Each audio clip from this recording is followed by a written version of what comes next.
Peace, my people. Welcome to I Must Be BUGN, where we have honest, relatable conversations packed with powerful insights that spark curiosity and help melanated, gifted, and neurodivergent folks feel seen, safe, and celebrated. Here, labels don't have to feel like pathology, and complexity feels comfortable.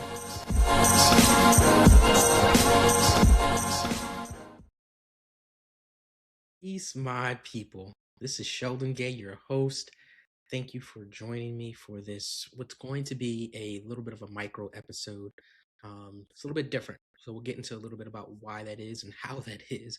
But before we get started, let us begin in the way that we always do, which is to start with a visual description for those it might be helpful for. So again, my name is Sheldon Gay. My pronouns are he and him.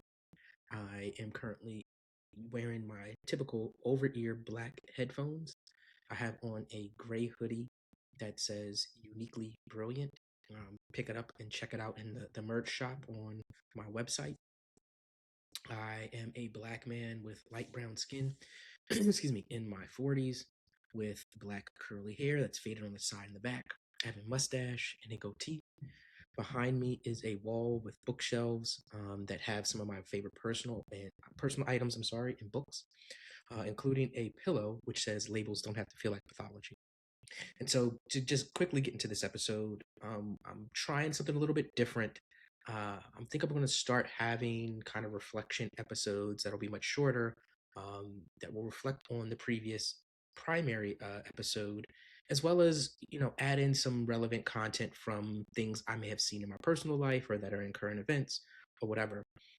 So if nothing else, please use this as an opportunity to go ahead and catch up on the most recent episode or maybe an episode before that you've actually missed.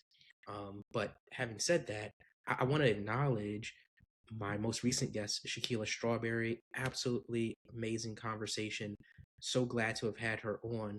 I think, again, in this environment and some of the things that I'm working on as it relates to schools and parenting, it was a great episode to learn, again, some more about what it's like as a parent of a neurodivergent child, to navigate that system, what it's like to learn that your child is neurodivergent, kind of like, midstream, as it were.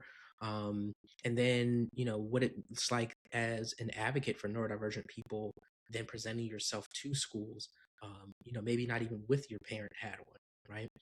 And so, again, go check out that episode. But, before you go out and hit the streets and try to put any of these things into practice, let me tell you a little bit about the bottom line of what that episode's about and why you should go back and listen to it. And so, really, everything boils down to the fact that educating young neurodivergent minds starts with adults. Like, we put a lot of pressure on the students and the learners, right, to kind of get in line and to adjust themselves and all that kind of stuff, right? But honestly, it starts with the adults and how knowledgeable they are, how supported they feel, and how well they are able to work with parents, right? This is not on any one individual. It's really about the system that is around these learners. And so when those things aren't in place, the school, just becomes essentially a conveyor belt to the carceral system, right? To prison. And as we know, that disproportionately impacts melanated and marginalized people, including neurodivergent ones, right? And so that's a lot of, again, what we talk about in the episode. And as we think about it, right, the school system may be the system that's most set up to reinforce these oppressive systems that we're talking about, right? Their way of thinking and their processes and the infrastructure that they have set up, they're stuck in a time when there weren't even words for the things like neurodivergence and, even some of these things as it relates to quote unquote DEI, which we'll talk about here in a couple of seconds, right? But they come from a time when those things either didn't exist or they were not, celebrated in the way that they are now. And so, again, no matter what might be in your mind, it's if you're stepping into a place that's built, it's like, I don't care how many times in my mind, I might be a train conductor. The minute I step onto a boat, like I have to recognize that I'm on a boat. And so what does that mean for my way of navigating things, right? How do we get this to be a train ride as opposed to this boat? And again, there's no shots at boat captains or boats or anything like that. I'm just trying to say that it's really important to understand that the system that you're walking into may be very different, right? Set up to solve a much different need, or to bring about a different outcome than what you may have in your mind. And so, again, we to that end, we must be keeping our eyes on things that sell us on comfort and safety and so-called progress, but also are keeping the most vulnerable of us bound, pathologized, and incarcerated, right? Again, going back to this whole idea, like if we put all the pressure on the student to change and to get in line, and we have to ask ourselves why that is. Certainly, we all as individuals have responsibility, but I think it makes sense that, again, those with the least developed minds, right? Just talking biologically, right? Um, those with the least practice, regulating themselves emotionally, and all these different things should not be the ones that are tasked with the greatest burden to bring order to the system. The system should then be, you know, uh, placed at the feet of those with the most power, with the most practice, with the most influence, with the most agency. And so again, that at this point is us. It's funny to say us because it's like, I guess I'm now the I was reading somewhere the other day and was like, oh, wait, now we're the unks and the aunties and the right. That's us. We are the parents' age. We are our parents' age of when we were in like a K-12 situation.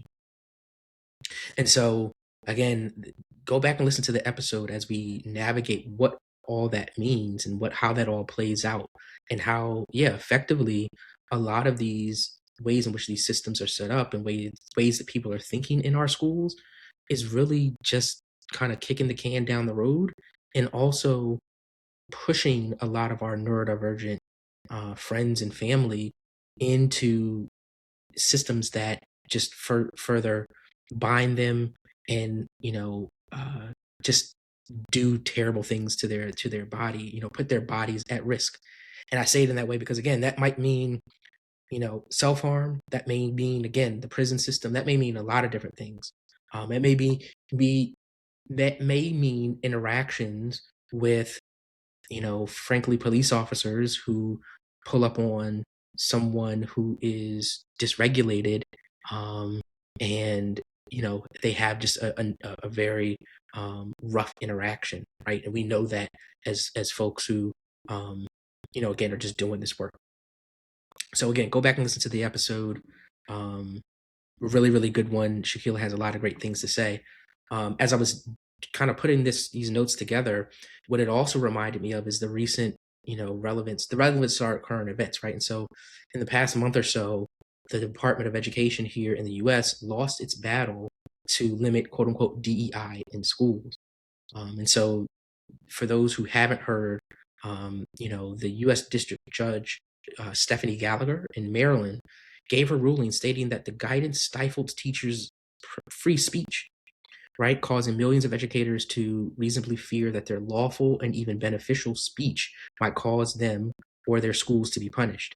And so, again, for those who have like almost no idea what I'm talking about, the Department of Education basically have been sending out these initiatives, sending out things to schools telling them, hey, like you can't teach DEI, and if you are, like you're going to lose federal funding and different things of that nature. And so while that now is blocked and no longer an issue, and they've dropped their appeal, the unfortunate reality is that many people have already lost their jobs, and some of these organizations that were doing this work have already been dismantled. I know people personally that has happened to. And so again, these initiatives made it harder to get funding. And again, many departments were shut down or reorganized in ways that had serious consequences. And so to some extent, the damage is already done. It's obviously a welcome um, outcome for those of us who are doing this work, but the damage has already been done, right, in many ways. And so, it's an opportunity to reflect on, again, what we were just talking about is like, how are these systems set up? What are they asking us to do? What are they incentivizing as an outcome, right? There are initiatives that seek to control what we teach and how we teach because it challenges the systems that prioritize and privilege a group of people that are absolutely terrified of losing power, right? And so they're also terrified because they think that they will become the minority. And furthermore, they know how the systems they protect and want us to worship treat minorities. And so they're like, well, that can't be us, right? We can't be treated this way. But for a lot of them, there's very little reflection upon, maybe if we just stopped treating people who are marginalized in this way, a lot of these things would change and we wouldn't have to fear that because frankly, I mean, they see the numbers as it relates to, you know, racial and ethnic demographics here in the US and how that is, yeah, there's an inevitability coming, right? And so again, separate conversation, but what I want to leave us with is that this is why it's so important, why our work is so important, right? Because we must then be imagining new ways of being and educating our youth that don't rely on those old systems and also don't simply place the oppressed in the seat of the oppressor, right? The goal is freedom and peace for everyone, not to simply be on the end of the whip that has a handle. And I'll say that one more time, right? The goal is freedom and peace for everyone and not simply to be on the end of the whip that has a handle. And I know that again can be tough because, yeah, like, as a Black man, I know that my ancestors faced lots of terrible, terrible things, right? And the idea that, we could get power and, kind of put ourselves in place to do the things that we want to do for our people and it's not to completely ignore that, but it is to realize, right, that, true freedom is freedom from oppression for everyone, not just for the people that look like us, because then we're basically just setting ourselves up to be the next set of people to be deposed and to be, fought against and different things of that nature. And we never also want to be on the end of, the side, the side where we are the ones oppressing, where we are dehumanizing people. And so again, that's why it's so important to keep doing this work and challenging ourselves to create spaces that we would all love to live in. And so to that end, as mentioned in the episode, right, join us at the neurodivergent immersion experience, on April 10th and 11th in Philadelphia, where there will be opportunities to learn, to understand each other better, and to build community. And so, with that, I'm going to just round out this episode and say, look, if you are looking for help creating spaces where learners feel supported more than they feel surveilled, and where teachers and administrators feel empowered to work rather than be burnt out, visit my website, sheldongaysbugn.com. It's in the show notes, and schedule a call with me where we can discuss how to make a plan for you and your organization. And having said that, thank you again, as always, for listening. And I will leave you with these 3 things. Take time today to help a child feel seen. Make sure that you start with your inner child. Next, start your day with the mirror. Change yourself, and you will truly change your world. And then lastly, as always, remember, labels don't have to feel like pathology. All right. See you all next time. Peace.